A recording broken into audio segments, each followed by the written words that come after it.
നല്ല വലിയ ഈ കടക്കറൂപ്പാണ് കേട്ടോ. അത് അക്വേറിയത്തിലാണ്. അപ്പോൾ ഈ അക്വേറിയത്തിലെന്ന് പറയുമ്പോൾ കടൽക്കറൂപ്പിനെ ഇത് വളർത്താൻ വിൽക്കണ സ്ഥലമല്ല കേട്ടോ. ഇത് കടക്കറൂപ്പിനെ തിന്നാൻ വേണ്ടി വിൽക്കണ സ്ഥലമാണ്. എന്ന് വെച്ചാൽ ഒരു ഹോട്ടലിൻ്റെ ഫ്രണ്ട് വശമുണ്ട്. സിംഗപ്പൂരാണ് സ്ഥലം. ഈ സിംഗപ്പൂരിൻ്റെ ഒരു പ്രത്യേകത എന്ന് പറഞ്ഞാൽ ടൂറിസത്തിന് വേണ്ടി, ടൂറിസത്തിൻ്റെ വിജയത്തിന് വേണ്ടി, അല്ലെങ്കിൽ ടൂറിസ്റ്റുകൾക്ക് വേണ്ടിയാണ് അവർ ഇത്തരം ഇതേപോലെയുള്ള ഒരു പദ്ധതികളൊക്കെ അവർ ചെയ്യുന്നത്. കാരണം ജീവനുള്ള മത്സ്യത്തിന്, ഞണ്ട്, കൊഞ്ച്, അതിനൊക്കെ ജീവനോടെ ആ ഹോട്ടലിൻ്റെ മുൻപിൽ ഒരു അക്വേറിയത്തിലിടും.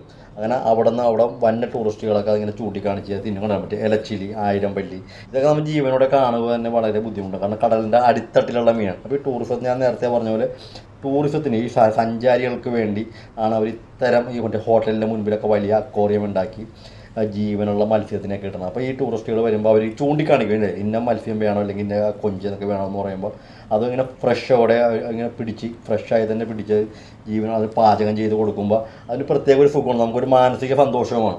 അപ്പോൾ അതൊക്കെ ടൂറിസത്തിൻ്റെ വിജയത്തിന് വേണ്ടിയിട്ടാണ്. ഇതൊക്കെ നമ്മുടെ നാട്ടിൽ വാങ്ങാം. നമ്മുടെ നാട്ടിലൊക്കെ ടൂറിസമൊക്കെ വളരെ വലിയ ഒരു വിജയം കൈവരിക്കും. അതൊക്കെ ഭാവിയിൽ നമ്മുടെ നാട്ടിലേക്ക് ഇതൊക്കെ വരും. എനിക്ക് തോന്നുന്നു ചില സ്ഥലങ്ങളിലൊക്കെ ഉണ്ടെന്നാണ് തോന്നുന്നത്. അപ്പോൾ അവിടുത്തെ മിക്ക ഹോട്ടലുകളുടെയും ഫ്രണ്ടിൽ ഇങ്ങനെ ഉണ്ടാവും, ഇങ്ങനെ ഈ അക്വേറിയത്തിലിട്ട് വെക്കും. അവർ ഇതിന് പറയുന്നത് ഫ്രഷ് മാർക്കറ്റ് എന്നാണ് പറഞ്ഞത്, ഫ്രഷ് മാർക്കറ്റ്. അപ്പോൾ ഹോട്ടലിൽ നിന്ന് ഇങ്ങനെ നമ്മൾ ചൂണ്ടിക്കാണിക്കും എന്ത് ഭക്ഷണം, ഇപ്പോൾ ഇതേ ഇന്ന വേണം, ഇന്ന അത് വേണം, ഇത് കൊഞ്ചിനെ കാണിച്ചിട്ട് കൊഞ്ച് വേണമെന്നൊക്കെ പറയുമ്പോൾ അവർ നമുക്കത് ഉണ്ടാക്കി തരും. അപ്പോൾ നമുക്കൊരു സുഖവുമാണ്. അപ്പോൾ ഇവിടെ ഈ ബോർഡുണ്ട് കണ്ട, ഫ്രഷ് മാർക്കറ്റ് എന്നും പറഞ്ഞ്.